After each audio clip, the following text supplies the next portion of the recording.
In the last video, we talked about Black Doom, a character who was created before Mephiles the Dark, who undoubtedly served as inspiration for him. But from now on, we're going to be talking about characters who came after Mephiles, and how they relate to our forgotten dark friend. Today, we will be looking at the Time Meter from Sonic Generations, and how it's failed as a character while introducing new ideas to the Sonic fanbase.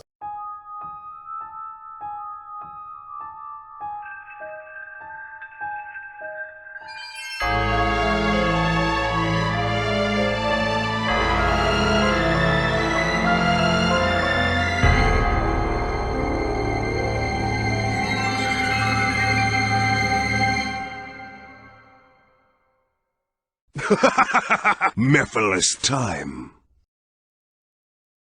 Sonic Generations was a game made to celebrate Sonic's 20th anniversary. While nowadays fans look back at it as one of the many poorly written Colors-era Sonic games, it was very well received at the time of release, and is still remembered fondly by fans to this day. In fact, this was the first Sonic game I followed closely before its release. The idea of all of Sonic's past adventures being put into one game was exciting, and nobody was disappointed when the game came out. We got cool remixes of famous level tracks, interestingly reimagined boss fights from previous games, and stunning recreations of famous levels. It was a really fun experience. But, of course, there was the plot. And there was a villain. A dark beast was tearing time apart, and Sonic had to restore it with the help of his past self. The beast was mysterious, and we wanted answers as to what it was. Those answers never really came. All that was explained by the end of the game was that the Time Eater was a mysterious creature who Eggman encountered after his defeat in Sonic Colors, and he took control of it. It's almost depressing to think that some poor creature was just minding its own business in space before Eggman transformed it into his weapon. Overall, the Time Eater was just not something I would consider as a well-developed character. It was simply a mysterious alien creature which never had its origins explored, because it was more important that the player understood that it was actually Eggman controlling it all along.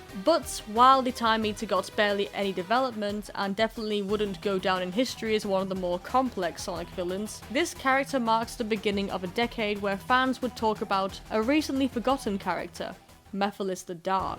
Prior to the release of Sonic Generations, there were games like Sonic and the Secret Rings, Sonic and the Black Knight, Sonic Unleashed, and Sonic Colors. At no point did fans look at the antagonists of these games and theorize that they could be Mephiles. But when Generations came out, that was all everyone talked about. The reason for this is simple. Purple Misty Time Travel. The Time Eater does physically resemble Mephiles' base form, and its ability to travel through time is very similar to abilities shown by both Mephiles and Mephiles' complete form, Solaris. Fans began to speculate that the Time Eater was actually a part of Mephiles which slipped through a crack in time, an idea that former Archie IDW comic writer Ian Flynn also believed. But it didn't really matter what people theorized because the Time Eater was destroyed in battle. Unfortunately, there's not much we actually know about the Time Eater to compare to Mephiles. It didn't have a personality or any actual motives. It was just a creature which was found and weaponized by Eggman. The only thing we can do is compare the Time Eater's powers to the powers of Mephiles. The obvious power is the ability to manipulate time and space, which has been talked about a little bit already. The Time Eater can travel through its own portals, known as time holes, to different locations, much like how Mephiles can, and it can create some kind of timeless location no different to this time-space rift caused by Solaris. Then there are the powers displayed by the Time Eater in the final boss battle. It can fire yellow homing attacks, kind of like missiles, towards its opponents, and it has an ability known as the warping arm attack, where it sends one of its arms through a time hole so that it can appear somewhere else and strike or grab a target. The Time Eater is also capable of using a restraint trap, where it uses a ball of purple energy to trap its opponents momentarily. Strangely enough, this ball of energy resembles the attacks used by Mephiles during his boss fight against Shadow. This attack can also do other things like fire lasers and manipulate objects in a telekinetic manner.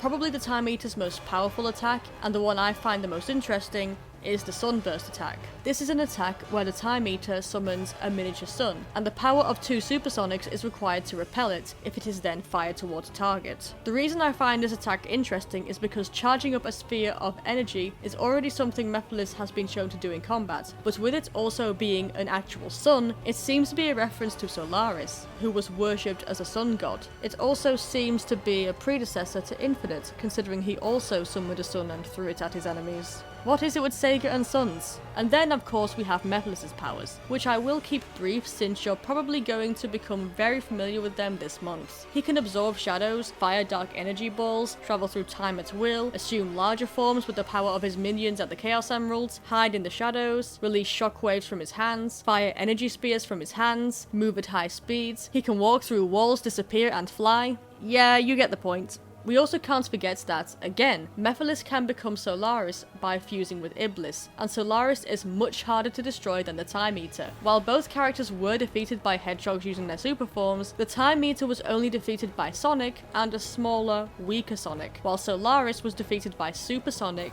Super Shadow, and Super Silver, all characters who had completely different abilities. Solaris also had 2 phases, and still wasn't destroyed until Sonic and Elise accessed the true Solaris and erased it from existence. I'd also like to quickly add that Solaris was a much better boss battle for a time-devouring monster. The music was epic.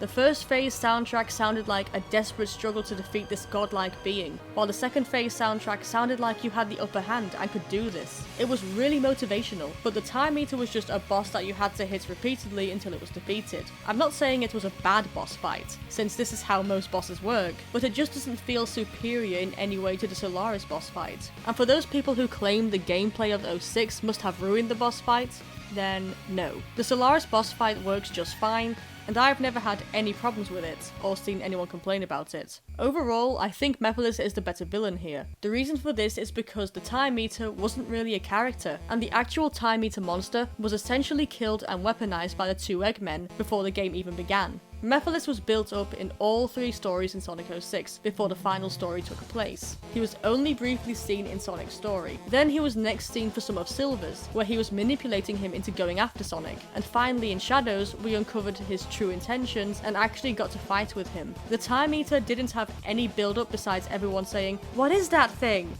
every time it flew by.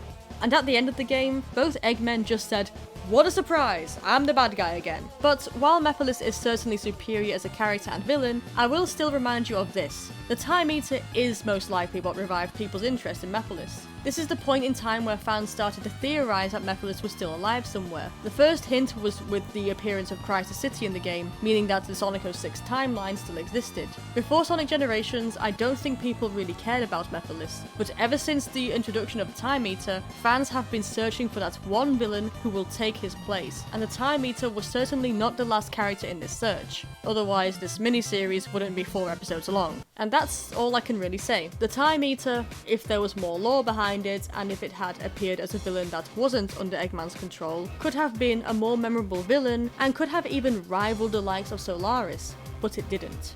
It wasn't anything. That doesn't make Generations a bad game though, because Generations was an anniversary game which did a lot for fans back when it came out. Although Sonic 06 was also an anniversary game which somehow had a much deeper story, so can that really be an excuse? I don't know. I hope you enjoyed this video, and I hope you'll be around for next week when we discuss the next Mephiles-like Sonic villain. Be sure to subscribe for more content, and don't forget to check out my other videos. I'm Lord Danny, signing out.